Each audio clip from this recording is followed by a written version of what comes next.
Hello, আসসালামু আলাইকুম। সুপ্রিয় ছোট্ট সোনামণিরা, কেমন আছো তোমরা সবাই? আশা করি সবাই অনেক ভালো আছো। আজকে আমরা কি শিখবো জানো? এতদিন আমরা পড়েছি স্বর, বর্ণ।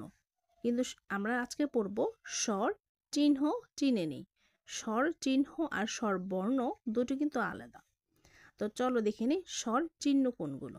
তো ছোট্ট বন্ধুরা, আমরা তো এগুলো জানি, তাই না? এটা হচ্ছে আ, এটা হচ্ছে হ্রস্ব ই, এটা দীর্ঘ ই, এটা হ্রস্ব উ, এটা দীর্ঘ উ, এটা রি, এটা এ, এটা ওই, এটা ও এবং এটা হচ্ছে ও। তো এই বর্ণগুলো আমরা জানি, এগুলো হচ্ছে স্বর বর্ণ। এই যে এই পাশের এই অক্ষরগুলো, এই পাশের বর্ণগুলো হলো স্বর বর্ণ। কিন্তু আমরা তো পড়বো স্বর চিহ্ন। স্বর চিহ্ন কোনগুলো? এই যে তার পাশে যে চিহ্নগুলো আছে এগুলো হলো এক একটি স্বর চিহ্ন। চলো আমরা পড়া শুরু করি, তোমরাও আমার সাথে পড়ো। এই যেটা হচ্ছে আ। এই আ কিভাবে পড়তে হয় বিভিন্ন বর্ণের সাথে।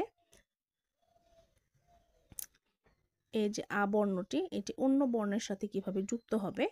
দেখো, এটা হচ্ছে এই যে চিহ্নটি, এটা হচ্ছে আকার। তার মানে এই আকে আমরা সংক্ষেপে ছোট্ট করে লিখতে পারি এভাবে, এই আকার। তাহলে এই চিহ্ন, এটা হচ্ছে স্বরচিহ্ন। যেহেতু আ একটি স্বরবর্ণ আর এটাকে আমরা চিহ্ন দিয়ে প্রকাশ করব, তাই এটা হলো স্বরচিহ্ন। এটা হচ্ছে আকার, এই যে হ্রস্ব ই, আর এই চিহ্নটি হলো হ্রস্ব ইকার।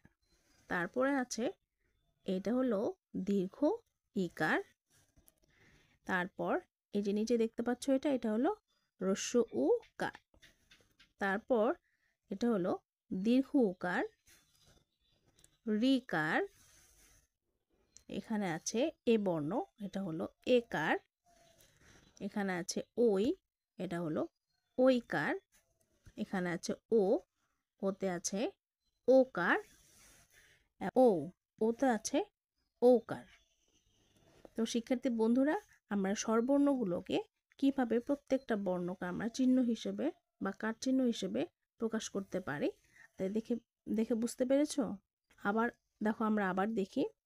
এই যে চিহ্নটি, এটা হচ্ছে আকারের সংক্ষিপ্ত রূপ। হ্রস্ব ইকার, দীর্ঘ ইকার, হ্রস্বকার, দীর্ঘ উকার, রিকার, একার, ওইকার, ওকার এবং এটা হচ্ছে ওকার। তো শিক্ষার্থী বন্ধুরা, ভালো থেকো। আল্লাহ হাফেজ।